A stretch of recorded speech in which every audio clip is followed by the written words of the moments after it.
E uma dúvida que quase todo mundo que vai construir uma casa tem, seja essa casa para morar ou para vender, é como que funcionam os impostos na construção de uma casa. Afinal, a gente sabe que aqui no Brasil, essa parte burocrática de tributação, imposto, é um assunto muito complexo. Então, nesse vídeo, eu vou te falar tudo o que tu precisa saber sobre como funciona os impostos em uma obra.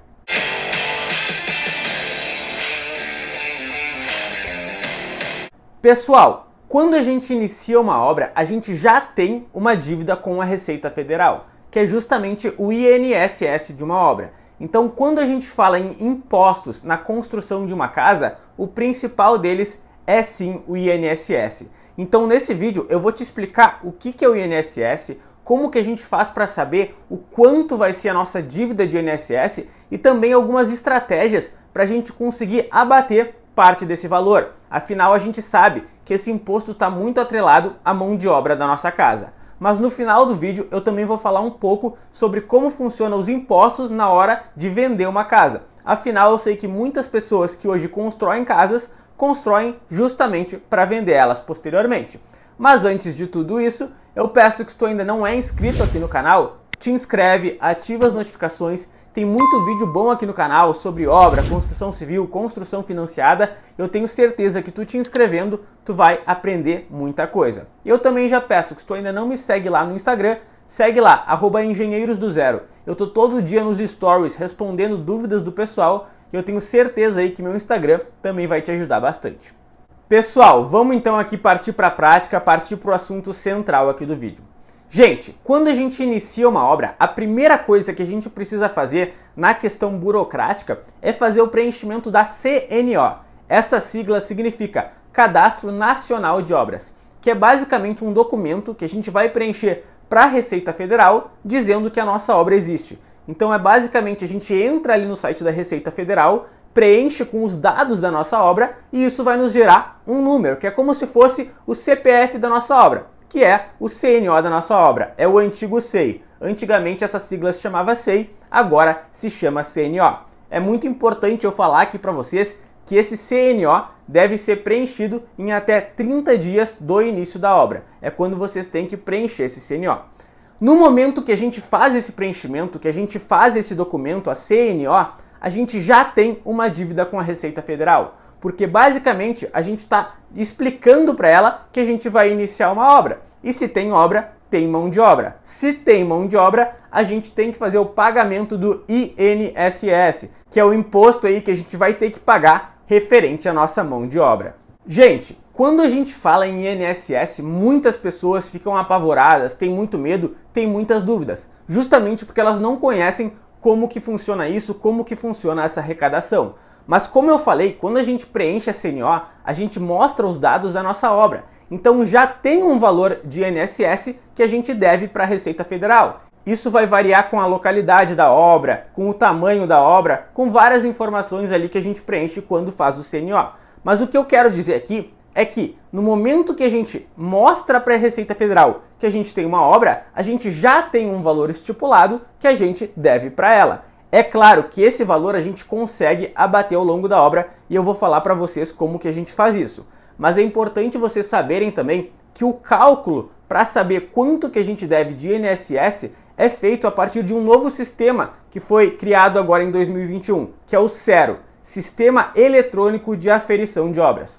Pessoal, é um cálculo um pouco complexo de eu fazer aqui com vocês, mas eu até acho que saber esse cálculo não é tão importante. Porque hoje em dia, vocês colocando ali no Google simulador SERO, vocês encontram vários sites onde vocês podem simular o quanto que vocês vão dever de INSS na obra. Então vocês vão colocar as informações de localidade, tamanho da obra e já vai ser calculado quanto vocês devem de INSS.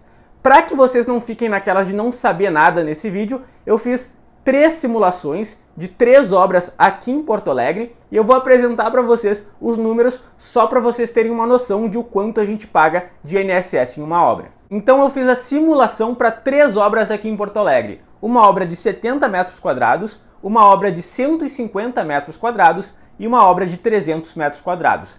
Para a obra de 70 metros quadrados, o valor devido de INSS girou ali na casa dos R$ 2.000. Para uma obra de 150 metros quadrados, esse valor já foi para casa dos R$ 10.000, e para a obra de 300 metros quadrados, esse valor de INSS foi lá para R$ 28.000.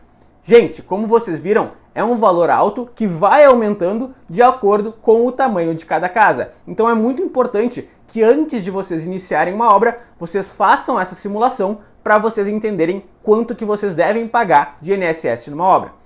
Só que, gente, quando a gente fala de INSS, esse é o imposto que a gente consegue arrecadar com a nossa mão de obra. O que isso significa? Isso significa que se a gente tem uma mão de obra registrada, ou seja, a gente tem mão de obra própria, a gente faz ali o pagamento dos funcionários e faz a emissão da nota fiscal, quando a gente faz esse pagamento, parte desse pagamento vai pro INSS. Ou seja, se a Receita Federal já está arrecadando esse valor, eu não preciso pagar ele lá no final, ou pelo menos parte dele já vai ser pago. Então, quanto mais funcionários a gente tem registrado numa obra, mais a gente consegue abater da dívida do INSS. Então, lá no final do processo, quando a gente for fazer o pagamento dessa dívida, se a gente já tem ali todos os documentos, notas fiscais, guias de arrecadação fiscal, a gente vai apresentar isso ali pelo sistema da Receita Federal e parte desse valor já vai ser abatido.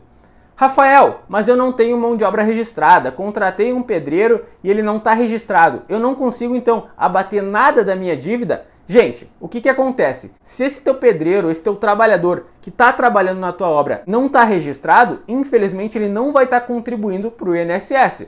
Então, às vezes, tu contratar esse cara que não está registrado te sai mais barato ao longo da obra, mas lá no final tu vai ter que pagar a dívida de forma integral. Então é algo muito importante de vocês analisarem, calcularem o que vale mais a pena. Só que, gente, vocês têm que entender que o assunto é um pouquinho mais complexo. Eu, por exemplo, hoje nas minhas obras, eu terceirizo a mão de obra. Ou seja, eu tenho a minha construtora, mas eu contrato uma empreiteira para executar a minha obra e eu fico ali na parte do gerenciamento e administração. Essa empreiteira que eu contrato me emite nota fiscal, então ele paga ali funcionários de uma forma registrada. Só que é muito importante que essa empreiteira loque esses funcionários no CNO da minha obra, porque só assim eu consigo abater o valor do INSS. Então não adianta eu ter funcionários registrados se eles não estão locados no CNO da obra em questão. Isso é muito importante. Pessoal, outra forma de abater aí a dívida do INSS. Sempre quando a gente está falando de mão de obra locada na nossa obra, a gente consegue arrecadar INSS. Então, nos serviços de concreto usinado, quando a gente pede um concreto lá da concreteira, se a gente pedir para a concreteira inserir o CNO na nota fiscal, a gente consegue também abater parte do valor do INSS. Isso também serve para os serviços de pré-moldados. Pedindo ali para a empresa colocar na nota fiscal o CNO da nossa obra, a gente consegue abater parte desse valor. Tudo que for de mão de obra na nossa obra e a gente conseguir embutir ali na nota fiscal o CNO, a gente consegue abater ali do valor do INSS. Importante, estamos falando de mão de obra. O cara vai me perguntar, pô, fui ali na ferragem, comprei um monte de material. Se eu pedir para ele colocar o CNO na minha nota fiscal, eu consigo abater INSS? Não consegue, né, pessoal? A gente não está falando de mão de obra, a gente está falando de produto, de material, então não é a mesma coisa. Então, partindo do pressuposto que tu já entendeu um pouco como funciona o INSS de uma obra, eu vou te falar agora sobre uma situação que acontece muito. Muitas pessoas vão construir a sua casa, então elas vão lá e contratam uma construtora. E essa construtora te passa um valor com nota fiscal e um valor sem nota fiscal. O que vocês têm que levar em conta, pessoal? Se esse cara te emitir nota fiscal, ele provavelmente vai ter funcionários registrados na tua obra. Ou seja, ele vai contribuir para o INSS. Então aquela tua dívida lá no final vai ser menor. Agora, se esse cara não te emitir nota fiscal, talvez o valor que tu pague para ele seja menor. Mas lá no final tu vai ter que pagar o valor total de dívida que tu teria com a Receita Federal. Então é algo aí para vocês analisarem o que vai sair mais em conta. É claro que eu aqui, como vídeo, tendo uma construtora, eu tenho que falar para vocês não tentarem fazer isso de forma fria. Sempre busquem emitir nota fiscal, ter funcionários registrados, que além da questão do INSS, isso vai evitar aí muitas dores de cabeça para vocês. Gente, da parte teórica de INSS é isso. Por mais que pareça um assunto muito complexo, basicamente é isso. A gente inicia a obra, preenche o CNO. preenchemos o CNO, agora temos uma dívida com a Receita Federal. Pô, se eu tenho mão de obra na minha obra, se essa minha mão de obra contribui com o INSS, parte dessa dívida vai ser abatida. Se eu não tenho, eu tenho que pagar a dívida de forma integral. Mas por que temos que pagar essa dívida, né? Por que a gente precisa fazer esse pagamento para a Receita Federal? Gente, no final da obra, para que a gente consiga averbar esse imóvel, ou seja, onde antes existia um terreno onde na matrícula constava apenas o terreno, agora vai constar uma casa. A gente precisa regularizar esse imóvel. E para que a gente faça essa regularização, a gente precisa ter a CND da Receita Federal, que é a Certidão Negativa de Débitos. Basicamente uma certidão onde a Receita Federal diz que a gente não deve nada para ela. Ou seja, a gente obtém essa CND no momento que a gente paga ali o INSS da obra para a Receita Federal. Pessoal, entendido sobre o INSS, vamos falar agora sobre o imposto na venda de um imóvel, quando a gente constrói uma casa para vender. Pessoal, sempre que a gente vende uma casa na pessoa física, ou seja, eu, Rafael, construí uma casa no meu nome e estou vendendo essa casa, o imposto é sempre 15% sobre o ganho de capital, 15% sobre o lucro. Ou seja, tive todos os meus gastos com terreno, material, mão de obra, imobiliária, parte ali de documentação, tudo isso conta como gasto. Agora, do valor global de vendas, o valor de vendas, eu subtraio todos esses gastos. Dessa diferença, eu tiro 15%, é isso que eu vou ter que pagar de imposto sobre ganho de capital, de imposto na venda de uma casa. Quando essa venda é feita por uma empresa, por uma pessoa jurídica, esse imposto varia muito com o regime de tributação dessa empresa, mas normalmente varia ali dos 6 a 8%, mas daí da receita, ou seja, do valor total de venda da casa.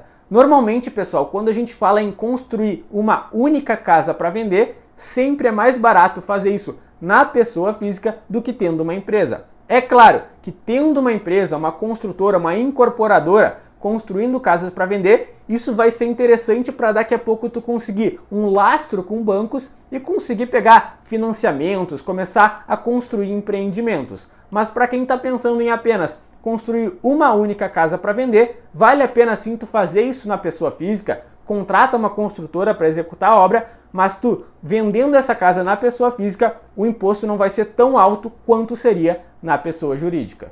Gente, como vocês viram, não é tão complexo como parece. Quando a gente fala em construir uma casa, o único imposto ali, a parte que a gente precisa de tributação, é justamente o INSS que a gente vai dever para a Receita Federal. Claro que quando a gente vende uma casa, a gente também tem um imposto ali sobre o ganho de capital, o imposto ali do lucro imobiliário. Gente, muito importante vocês entenderem esse processo e prestarem atenção nisso durante a obra. Vejo muitas pessoas aí que, por exemplo, colocam concreto usinado na obra deles, mas não sabem que com a nota fiscal de concreto usinado, eles podem abater parte da dívida de INSS. Então acaba que as pessoas estão perdendo dinheiro. Busquem conhecimento sobre isso. O que eu mais vejo aí é pessoas que constroem casas e acabam pagando um valor muito maior do que elas deveriam, porque elas não têm o conhecimento, porque elas não fizeram o preenchimento de uma CNO, porque elas não sabiam que deveriam registrar funcionários nas obras delas. Pessoal, sobre esse vídeo era isso. Qualquer dúvida, comentem aqui embaixo. Eu imagino que é um assunto aí que realmente traz muitas dúvidas para todo mundo. E por fim, se vocês gostaram desse vídeo, não deixem de curtir ele e se inscrever no canal, porque assim vocês sempre ficam sabendo quando surgirem novos vídeos aqui no canal. Obrigado pela atenção e até a próxima!